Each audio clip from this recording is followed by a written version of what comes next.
Alyssa had never imagined that her life could be so drastically altered by a man struggling with alcoholism. Both she and her husband, Steve, were teetotalers. Even the smell of alcohol was unbearable to them.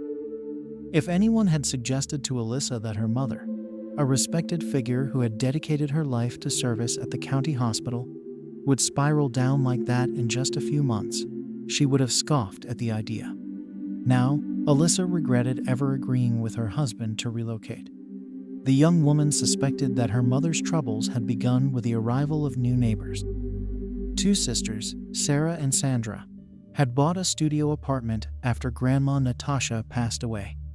Alyssa had lived next door to the elderly lady her entire life. Grandma Natasha had reached the ripe old age of 95 before kicking the bucket. Her son, uninterested in dealing with the property, quickly and cheaply sold it off, neglecting any necessary repairs beforehand. During her last visit to her mother before moving, Alyssa caught a glimpse of Sandra and Sarah. She didn't warm up to them.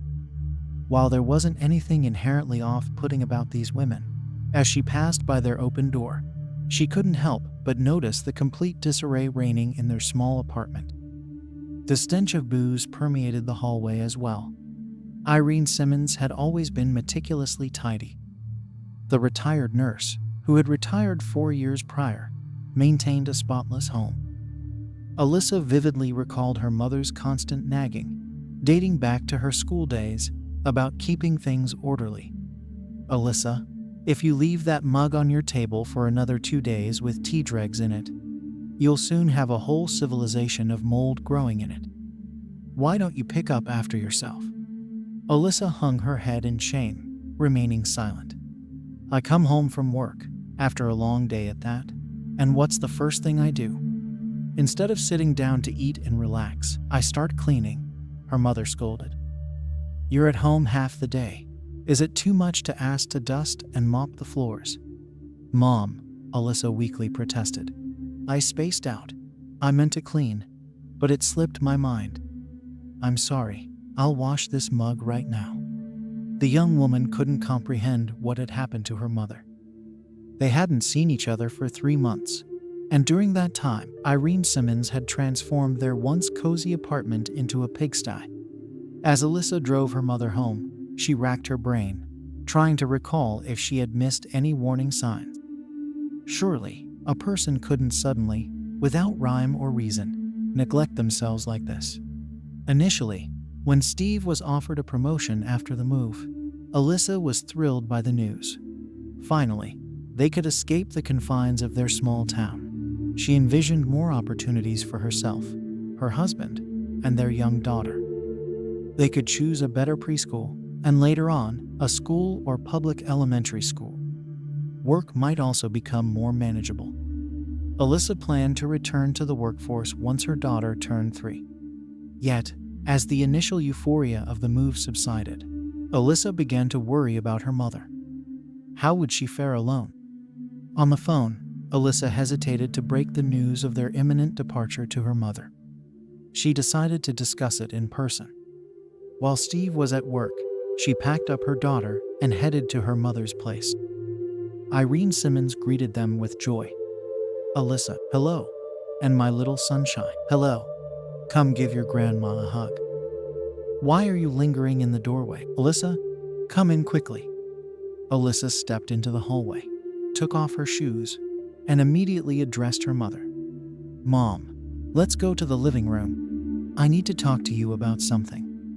"Why not the kitchen? I was just about to make some tea," her mother suggested.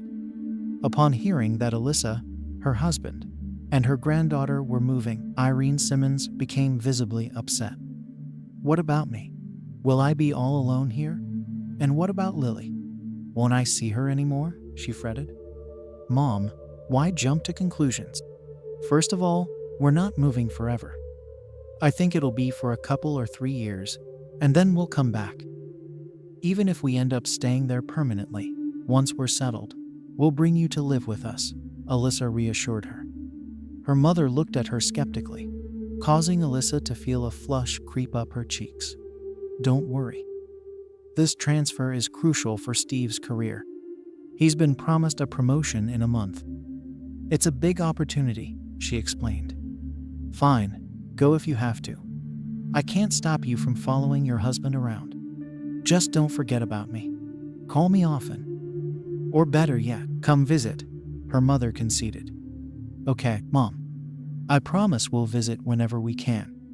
I'll talk to Steve. Maybe we'll get a car. Then it wouldn't be a problem at all. I'll learn to drive and come see you myself, Alyssa assured her. As Alyssa settled into her new home, Irene Simmons found herself bored out of her mind. The retiree had nothing to fill her days. Her friends were always busy with their grandkids, their cabins, or their health. She couldn't just drop in and hang out for hours. Gradually, Irene Simmons adjusted to her daughter and granddaughter's absence. A month after they left, she realized she needed to get on with her life. After all, Alyssa hadn't moved across the ocean, just to a nearby city. Buses and taxis were readily available. They wouldn't see each other as often, but she figured she'd adapt. One evening, a knock on Irene Simmons's door interrupted her as she was about to tune in to her favorite TV show, Wheel of Fortune with Pat Sajak. Opening the door, she found Sarah, her new neighbor, standing there. Hello, what's your name? Sarah asked directly. Hello, I'm Irene Simmons. And you? Irene replied. Sarah, would you like to join us? My sister and I just moved in recently, and we're having a housewarming party. Since we don't know anyone in the neighborhood yet, we thought we'd get to know our neighbors. Do you know who lives in the apartment across the hall from us? Sarah inquired. It's vacant.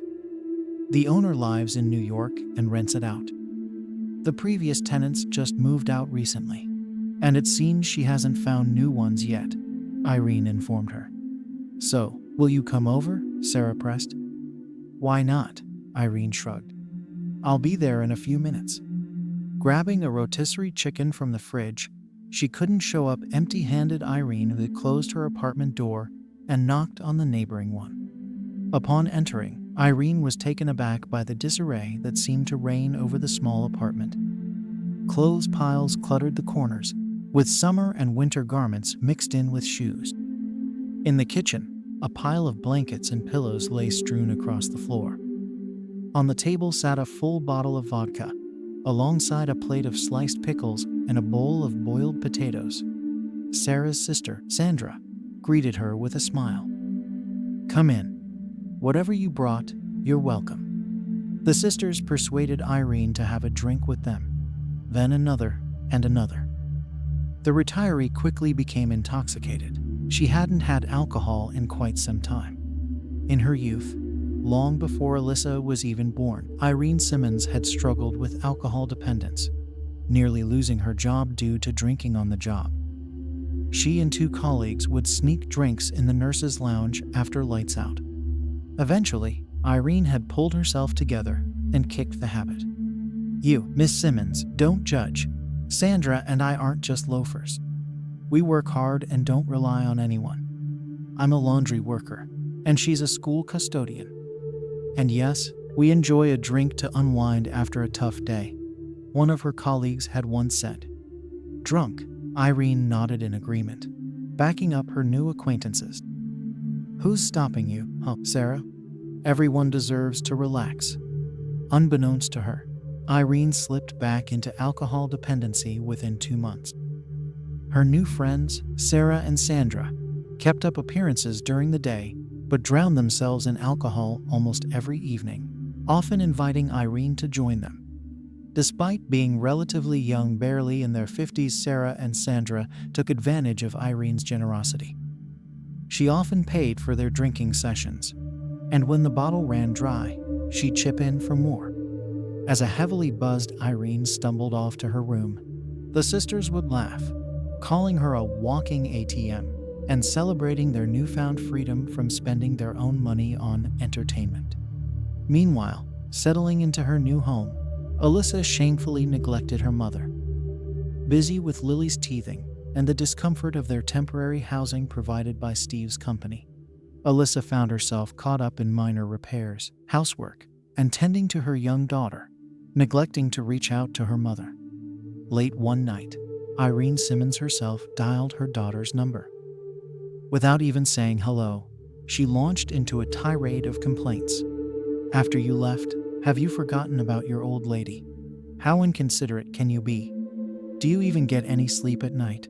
Look what you've done to me," she exclaimed, collapsing onto the floor and stretching out her legs. "I'm stuck here all alone, sitting on this cold linoleum, while you're living it up over there. With Steve's new promotion, I bet your paycheck's gone up. You're rolling in dough now, so you don't care about your mother." Before Alyssa could respond, her mother abruptly hung up.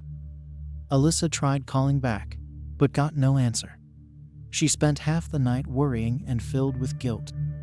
How could she have been so busy that she hadn't even made time for a single phone call?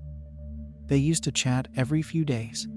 The next morning, Alyssa managed to reach her mother, but Irene Simmons seemed to have no recollection of the previous night's call. She spoke kindly and affectionately, as if nothing had happened. Alyssa initially attributed this change in mood to her mother's advancing age. Unfortunately, she wasn't getting any younger, and perhaps she was becoming more forgetful because of it. Despite having a hangover from the night before's drinking, Irene Simmons never drank alone. Surely, she wasn't an alcoholic, right? It was different to enjoy a bottle with good company, engrossed in heartfelt conversations. As the late-night calls persisted with unwavering frequency, Alyssa decided to visit her mother. Steve supported the idea. "Go ahead. It's probably just that she's upset about you moving. Stay with her for a couple of days, let her calm down. We'll find a babysitter to look after Lily in the meantime," he suggested.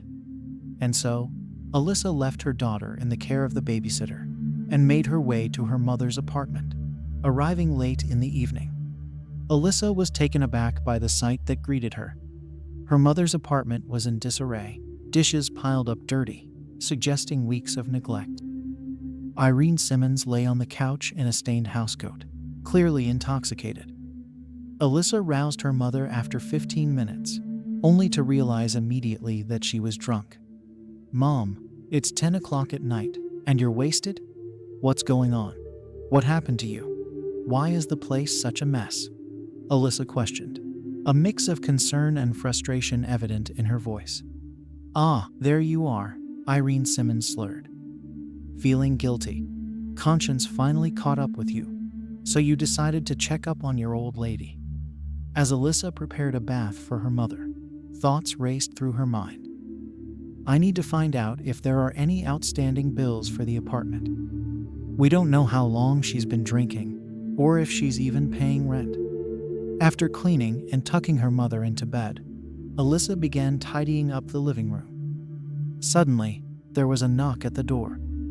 Fumbling with the lock, Alyssa heard a drunken voice outside. "Miss Simmons, we're back for another round. You cut us off way too early tonight," the voice slurred. Upon seeing Alyssa, the visitor, Sarah, hesitated. "Who are you?" "And who are you?" Alyssa countered. "We're neighbors." "Where's Irene Simmons?" Sarah asked. "Mom's asleep." "What do you mean, back for another round at midnight? Are you the ones getting my mom drunk? Did you find a sponsor for your booze, and now you're here for money?" "Well, that's not happening," Alyssa declared, her tone firm and resolute. Recognizing Alyssa standing before her, Sarah hastily retreated, darting back into her apartment and locking the door. Alyssa wasted no time. She called her husband late into the night and recounted the unsettling events. Steve's response was decisive. "Pack up. Tomorrow morning, we're bringing your mother here. You can't leave her there. Those two alcoholics won't stop until they've drained her dry." The next morning, Irene Simmons was taken aback to see Alyssa. Surveying the apartment, she realized that their conversation the night before must have been more serious than she remembered. In a heartfelt conversation, Irene Simmons admitted to her daughter that her drinking had been ongoing for some time. "Let's go, Mom. Let's head back to our place. Steve wants us to come back together. You can help me around the house, look after Lily." But first, you need to get healthy. Drinking at your age is dangerous. Mom, you get that, right? Alyssa pleaded. I'm so sorry, Alyssa, Irene Simmons said, hanging her head. I don't know how it all happened. I didn't think I'd fall back into it so quickly. Let's go to rehab. I'm ready. With the apartment locked up, Alyssa left with her mother to join her husband. Before departing, she delivered a stern warning to the alcoholics, Sandra and Sarah. If you so much as set foot near this door, consider yourselves warned. I won't put up with it. I'm not my mother. You can't take advantage of me. Irene Simmons voluntarily agreed to enter a rehab facility to get treatment. Alyssa held on to hope, trusting the doctor's skills to help her mother overcome her addiction. She and Steve decided to sell Irene Simmons' apartment and invest the money. Depending on their future plans, they would either buy a nearby apartment for her mother or combine the funds with their own to purchase a bigger 3-bedroom apartment. I hope you enjoyed this story. Let us know what you think in the comments below. Don't forget to give the video a thumbs up and hit that subscribe button for more awesome stories in the future. Thanks for joining us on this incredible journey, and we'll see you next video.